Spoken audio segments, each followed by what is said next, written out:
Hello and welcome to this episode of the podcast with me, Kim, from Kim's Wellness Space over on Instagram. Today it is episode 38. And I always start these by saying I'm really excited, but actually I'm really excited today because today I am chatting with Hilary, who is a plant-based nutrition coach. And if you have been following me on Instagram for any time, or if you've listened to other episodes of this podcast, you will know that being plant-based is something that's very close to my heart and literally changed my life and my husband's life. So it's always really good to speak to somebody else who's enthusiastic about the same thing. So that being said, let's get Hilary into the studio and we can start chatting. Good morning. Good morning. How are you? How are you? I'm very well, thank you. And you? Yeah, I'm good, thank you. So let's jump straight in and just start chatting. So first of all, I just wanted to ask you, how long have you been plant-based yourself? I was actually trying to think the other day because it's been quite a gradual transition.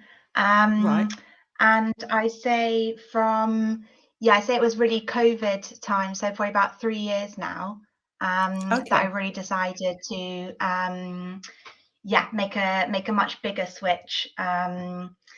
Being stuck at home helps, I guess. It means you have a lot more Yes. time to really think about things and kind of making small changes and then not necessarily really sticking to things. Yep. It's been about 3 years now, and I'm not 100% plant-based, but I found that sort of 90% really works for me. Yep. That means that sort of all the situations I can control are plant-based, and then there's a little bit of flexibility for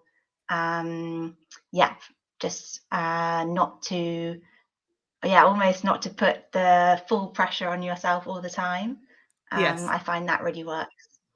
Yeah, and I think that's really interesting, and it's really nice to hear you say that even though you've been doing it for a few years, you're still coming at it from that point of view. Because I think a lot of people get put off because they think they have to stop everything and switch everything completely forever. And like you say, it's a lot of pressure, isn't it? Yeah, and I think as you say, I think I'd say there's a lot more people doing similar things than we realise, because I think people almost don't want to put a label on themselves if Yeah. they're not doing something 100% or they're perfect, in inverted commas. And I think it's a shame, really, because I think it does put people off and make people think that, oh well, I can't even tell people that I eat a largely plant-based diet, be enjoying this of eating, because they'll almost judge me that why are you bothering if you're not doing 100%? Or, Yes. why are you trying to give yourself that label if that's not what we kind of identify as. I think we quite like to be quite extreme, don't we? We like everything to be really easy. Yeah. And I don't think that's really the case for many people. Yeah, I agree with that. So was there one thing that made you kind of start exploring this a little bit more? Was there something that happened, or just like because you had more time on your hands, you just kind of fell into it? Well, no, because I do quite a lot of work on boats, cooking.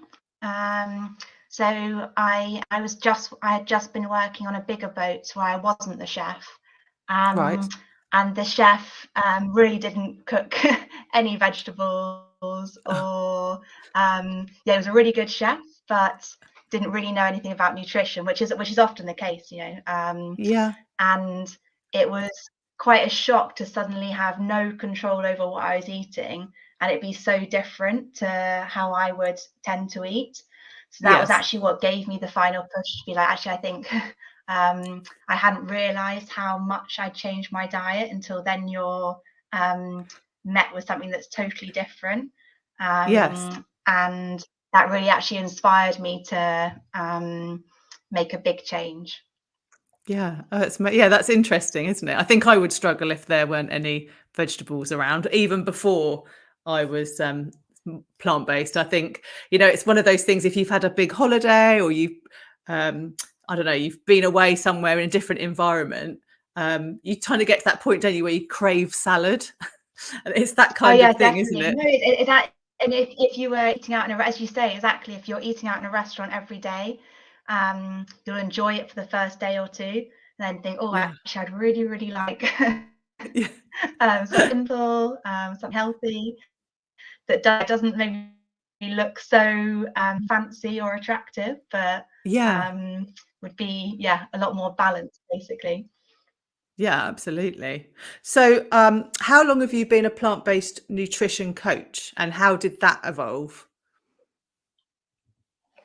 So I qualified in 2021, Yeah. and this when I was still full-time cooking on boats.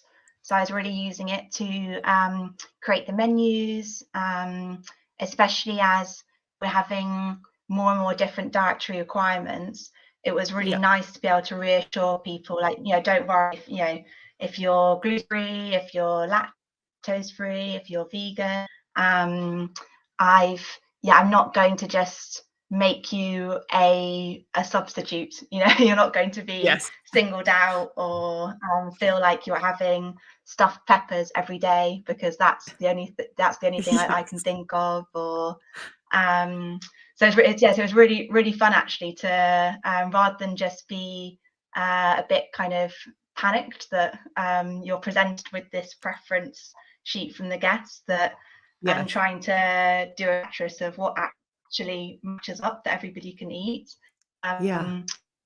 Feeling excited to think, oh no, I can do this variation, and feel like they'll go away thinking after the week that they have been really well looked after and Yeah. catered for. And I think above all, sort of not made to feel almost bad, for Yes. having a dietary preference. Yeah. Because I think it's a real shame how people, and especially with more plant-based, if people, because it's not an allergy, it's usually Yeah. a choice. I think people, they almost, not quite guilty, but I think maybe they're used to it being seen as a problem, Yes. for someone to cater for them, which it shouldn't be at all. So I've been using it for a few years with the chef work now, and then it's just this year that I've made my one-to-one programs Okay. to work diets, Yeah. and not cooking their food this time, but setting them up with whichever goals they have with the coaching. Yeah. Oh, that's amazing. And you raised some really good points there. My husband and I spend a lot of time apologizing for being awkward eaters because we're plant-based, which is terrible. And I tried to make sure that this year that wasn't going to be a phrase that I used, and I still end up saying, I'm really sorry for being awkward. But it is much, there are many more people now, especially where I live in Cyprus. Like, it's a common thing. There's lots of us. So it's nice to hear that you're able to produce meals that that feel inclusive. We have been to restaurants where they literally remove the meat from the meal and you get what's left. So, Yeah. it's not, it is nice to feel like, oh, actually, I've got a whole complete meal here. So I'm sure that the guests on the yachts absolutely appreciate that. And honestly, I think with people's likes and dislikes, that can be a much longer list of things people don't eat. Yes. But then, and they actually often don't apologize. You're just No. presented with, I don't eat this, and this. Like, okay, is an allergy or something to really be wary of, because it's very different level of care, Yes. of just separating things, or just not having it in the kitchen or even on the boat. I said, oh no, I just don't like it. It's like, okay, Yeah. that's that's okay then. But actually, Yeah. that can often be a very much longer list than, oh, I'm vegetarian, or Yeah. or I'm plant-based. There's often actually a lot more things you can cook and a lot more you can play around with. Yes. than if someone just has a very long list of things that they don't really fancy. Yeah, I agree. And I have to say, since we became plant-based, the amount of foods that we eat now are much broader. We eat much more variety in our diet than ever we did before. And yet so many people that we encounter who aren't plant-based just go, what do you eat? There's nothing left. So it's all Yeah, mindset, oh isn't no, it? And totally. perspective. Yeah, yeah, no, I think that is the question that, yeah, I think I'm asked the most as well. But what do you eat? Because it's a fixation on, oh, you're cutting this out, you're cutting this out. What's left? And you say, I think Yes. you actually do end up discovering a lot more ingredients, ways of cooking, Yeah. and you're pushing yourself to really learn rather than just doing what you're used to and what you've done so far. Yeah, absolutely. And it's quite a eye opener, I think. So I haven't coached plant-based eating a lot as yet. It's something that's personal to me that I like, and it's something that's coming within my programs. But friends who have asked me just, oh, can I just pick your brains for a minute? I always say to them, just think about what you eat normally. And I bet most of it is plant-based. There'll only be a little bit. And they're like, oh, yeah, oh, right. And it kind of opens up the world, doesn't it, of what you can eat and the options out there. Oh, definitely. And also, if you don't tell somebody often, because especially if I have groups where not, there's one vegetarian or there's a mixture. If they know there's a vegetarian, they all panic that they're Oh, not going to really? eat. They're going to be Yes. hungry. It's going to be terrible. What's going to happen? So often, especially if it's quite kind of like a salad lunch, like lovely fresh kind of light lunch. Yes. If you don't tell anybody, nobody worries. And they think, oh, it's Yes. really nice, it's great. And Yeah. the vegetarians are feeling quite smug because they know that, it's not that they had a separate meal or that they, were singled out. They know that it's a lovely, complete meal Yeah. that happens to be vegetarian, that happens to be suitable for them too. Yeah. And their friends haven't even noticed. Yeah, so true. And I think the more you're aware of it and the more the world's changing all the time, isn't it? Things are becoming more accessible. But definitely in the last 6 months for us personally, the amount of times we've been out and friends have said, oh, your food actually looks better than mine. What are you Oh, yeah. having? Maybe I should have had Yeah. that. Because it's so colourful. Yeah, oh, definitely, definitely. No, it's funny. I think no, but as you say, I think especially the mentality is really changing. Yeah. I think people are a lot more curious, a lot more interested, and that's part of the reason why I didn't want to have a really strict label of 100% plant-based, and this is the only way. I Yeah. very much wanted to, if people are curious and interested, encourage them. Yes. Encourage them to eat more plants, encourage them to think of different alternatives, but not to put that pressure on themselves that this is the only trajectory for me and the end point must be this, or it's Yes. almost a failure. Yeah. And I think that would be a real shame if that's the only way you're going to look at it. Yeah, absolutely. I love that. I think that's so refreshing. It's really nice. And like you say, having to have that perfection of an end goal is so off-putting. And we have so many demands on us already, haven't we, of what we're supposed to be doing.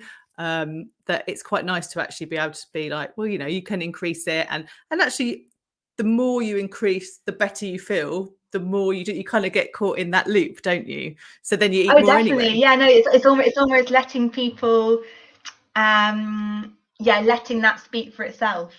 As Yeah. you say, it's sort of you'll feel better. So you think, oh well, this is going well. Can I push myself a bit more on this level? But I think that's a really good point. It's letting people actually see how they feel rather than telling them, well, you will feel this or you will experience Yes. this. And you can't speak for someone else. They have to experience it for themselves and see what works for them. Yeah, which kind of is the way of all of the different layers of our wellness, really. We have to be very self-aware, and we have to keep trying to work out what works, and what works this year might be different next year, or, you know, in 10 years, or so it's good to have that playfulness, I think, about the choices that we make. I definitely, no, I agree. Yeah. So, what would you say was one of the biggest misconceptions around eating plant-based food that you come across? I think probably the main one, yeah, after what on earth do you eat, Yes. would be I think people really and I think also the media really hypes it up that, oh, but protein, you know, Yeah. where are you going to get your protein from? And Yeah. if something's not labeled either in people's minds, you know, as an animal product, that's how you see protein, or in the supermarket, a protein yogurt or a protein, you know, a protein bar, then, Yes. well, if it hasn't got that, doesn't contain protein, and it's, you know, it's a disaster. I'm never going to get enough. Yeah. I think that's I think it is a real worry for people, because I think even just visualizing your meals, you know, if you visualize a chicken breast, Yes. some vegetables, some carbs, and then, as you say, if you just cut out the chicken without replacing it, and without really knowing what you're going to replace it with, then Yeah. it's totally understandable that people just do get a bit stuck. Yeah. And even I think when I was starting to eat plant-based, I was very much more going down the route of just remove something, you know, remove the Yes. egg, remove the chicken, or the beef, or whatever, and without really knowing much about it, I wasn't replacing it either, really. It was very hit and miss, you know. It'd be sometimes you'd swap for beans, sometimes you think, oh well, yeah, it's pasta, I'm full, Yes. it, you know, it doesn't need anything. So I think there's a middle ground. It's sort of, it's not totally panicking that it's impossible, and not sort of ignoring the factor either. I think Yeah. it's really good to, yeah, learn more about different protein sources, how to combine them, and how to either recreate meals that you know, or create totally new meals. Yes. But yeah, making sure that you are meeting that requirement. Yeah. That's interesting, actually. So I think I probably have been asked, I definitely have been asked more times since being plant-based, do you get enough protein? I don't think I was ever asked that when I ate meat. And No, of actually, course, yeah. yeah.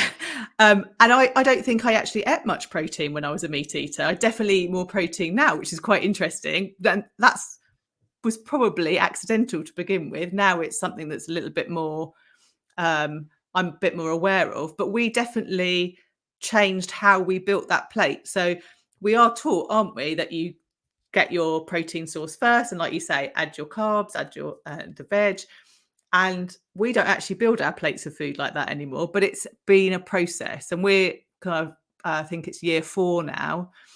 But definitely on our first year, we were swapping. So we would take the chicken breast out and maybe add in some fake meat of some description, or, you know, just to help us with that transition. So there's so many ways to come at it, isn't there? Oh, definitely. No, I think, as you say, yeah, I think especially there's probably in many ways more risk that if you're just cutting down your animal products but not really making a conscious decision, as you say, you actually may end up eating less protein than Yeah. really mentally switching to, oh no, but I am going to make an effort now with plant-based and discover new things. Because you Yeah. could easily just, yeah, say if you're doing, yeah, cutting out animal products every other day, and not really thinking that, oh well, it's not a big change, so I'm not going to do anything drastic. As you say, you do start building your plate differently. It's not the meat and 2 veg, especially the Yeah. British kind of, you know, British view on a plate changes totally. Yeah. And it does take time. As you say, I think it can make it easier to, yeah, gradually transition something that's more familiar, And as you make those steps, then you're ready for, okay, so what next? What can I try next? Yeah, absolutely. It's fascinating, isn't it? And kind of in the I actually really like your approach of that it's very flexible and, without pressure, because in the health and fitness world, as a vegan or a plant-based person, there are two very different camps. And one is, don't worry about the protein. If you're eating a variety of food, you'll hit it, it's fine. And the other camp is, your body needs it and you must eat this much. And if you don't eat this much, like, the whole world's going to end and it's awful. And so if you are someone that's coming into this new and you haven't got any education, or you don't know about that, which you don't until you learn, do you? It's so confusing. There's so much conflicting information. Oh, totally. Yeah. And I think, and as you said, I think especially, social media, it's not interesting on social media to be a bit more moderated. Yeah, Yes. it's the, as you say, the camps get created of extreme this way, extreme this way. And if you don't recognize yourself in those people, then you think, oh, well, it's not for me then, or there's Yeah. nothing I can learn here because it's too much. I don't see how that could apply to life. And yeah, I think it's a real shame, because social media is not real life. It's a version of people's real life. It's the highlights, or it's their personal interests that really push them in a certain direction. And Yes. I mean, if nothing else, I mean, you don't have the same time available. It's not your job to cook perfect meals and take photos of them, Absolutely. and try something new every day of the week. These really elaborate, especially having a different breakfast every day that looks amazing. Yes, it's not real life for most No. people. Yeah, it's No. much more a case. Okay, so I have a few things I like. I know that it provides me a balanced breakfast, gives me energy for the day. I can make variations of it. I can substitute Yeah. what I have in. But I do cook for other people. So again, like, I'm paid to do that. I'm Yes. paid to create the whole menu, to do the shopping, to do the preparation, do the washing up every day, and that's a full-time job. That's Yeah. it's not accessible to everybody. And having a lot more of a balanced and realistic approach, I think you're only going to include more people Yeah. and give them the confidence in themselves that I can do this. This is Yes. something that is accessible to me. It's on my terms, and I'm inspired. I'm enthusiastic about it, rather than thinking like, oh no, I really, it's day one and I'm done. Yes.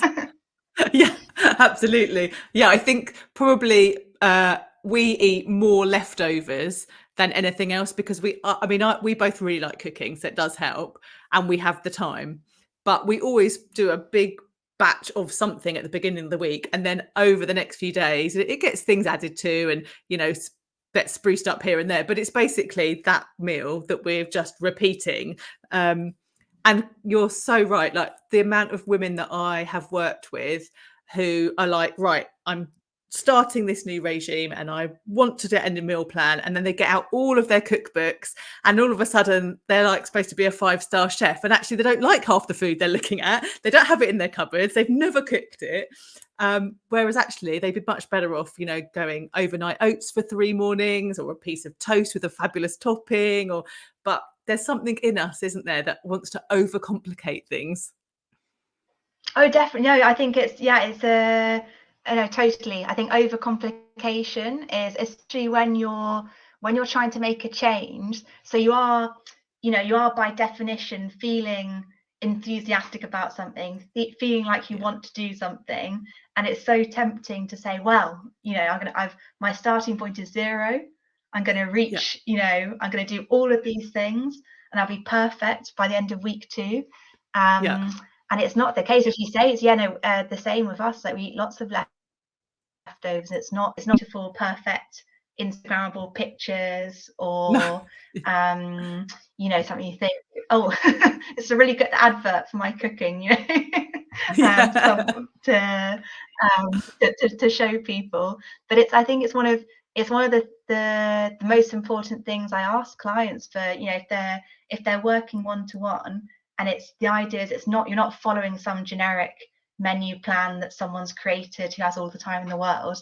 You know, one of the most important things is, look, do you like cooking? How much time do you have to cook? How many times would you like to cook a week? And how can we achieve that? Yeah, as you say, you know, doing overnight oats for a few days, cooking, a big chili, big curry, and then having that in different variations. You know, so you have with a jacket potato one day, in a wrap the next day, and even just how are you going to shop for this as well? You know, do you know what you're looking for? Do you know, you know, do you only shop once a week? Do you shop twice and pick up fresh things, or you don't have time? Because if you don't work within those constraints to begin with, there's no way you're going to succeed, because you've ignored all the parameters, and just, you know, come in with something with all the enthusiasm in the world, which is great. But it's not going to happen if the foundations aren't there, and you're sort of working against your current lifestyle rather than with it. Then it's a pretty tough task to give people. Yeah, it is. Absolutely. And so you've mentioned a few times that you are a chef on a yacht. So tell us a little bit about that and what that is like, and why are you doing that, and how did you do that? I've been doing that for quite a few years now. It's different all the time. Yeah, different boats, different itineraries. Especially, I've worked for very different owners as well. Because often people, a private family or couple own the boats, and they also rent the boat out to other people. So you get a huge mixture. Yeah, you can get really used to, especially the owners, the people you time and you do lots of trips with. And suddenly you have a totally different group arriving. And it's not dissimilar to coaching. You give them a version of like a questionnaire about especially most importantly intolerances and dietary preferences, and also what they like and dislike. So I know that if their favorite meals are burgers and spaghetti bolognese, that already gives me a lot of clues about the group, compared to, say, steamed seeds and some lovely Asian noodles or something. That's already quite a lot of information. And then we also make the itinerary for them as to where we're going. So they give us, we really like hiking, or we really like scuba diving, and then we'll try to incorporate all those activities into the week. And I think it's also the most important thing there is flexibility as well, because you can have all the plans in the world, and if the weather's not, then we're not doing that. And you're going back to square one and thinking difficult to explain to people. So I think people, in more of sort of a modern life, you're not really used to being told that you can't do something, especially for the weather. It's sort of, it's not really something that people think about. They think, oh, well, maybe it'll be a bit uncomfortable. It's like, no, we can't. It's just it's not sort of, we're not really if, oh, do you mind if it's a little bit bumpy, or it's just definitely not going to be a good idea. And the same with the food, because someone can tell me, oh, I like I really prefer low carb diet or something, and then you see on day one that's not really true, because they've ignored the salad and they've totally demolished another part of the meal. So even just by seeing what people's reactions are and what they genuinely enjoy and eat, Yes. yeah, by day one, but day two again, or everything you plan can be sort of out the window to a certain extent, but you knew this, so it's always Yeah. flexible and just reacting to what people are enjoying each Yeah. time. Oh. And do you do that around the Mediterranean or anywhere in the world? Yeah, anywhere really. We were in the Caribbean last winter, which Yeah. is really nice. So and yeah, so it's usually sort of every second year Caribbean for winter. Then I try to be in Europe for a bit of a break, and Yeah. then in the Mediterranean we do quite a lot in Spain, Balearics, yeah, Croatia, really popular, in Greece. Yeah. Again, it depends on what the program is of each boat, really. Yeah.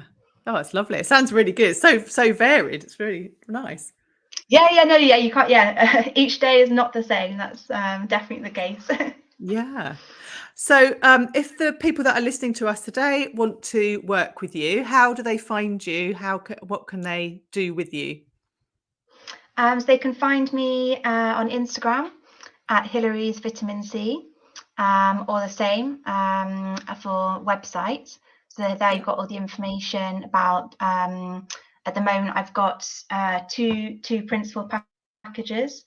One is a plant-powered program, so it's a 3-month transition to a plant-based diet.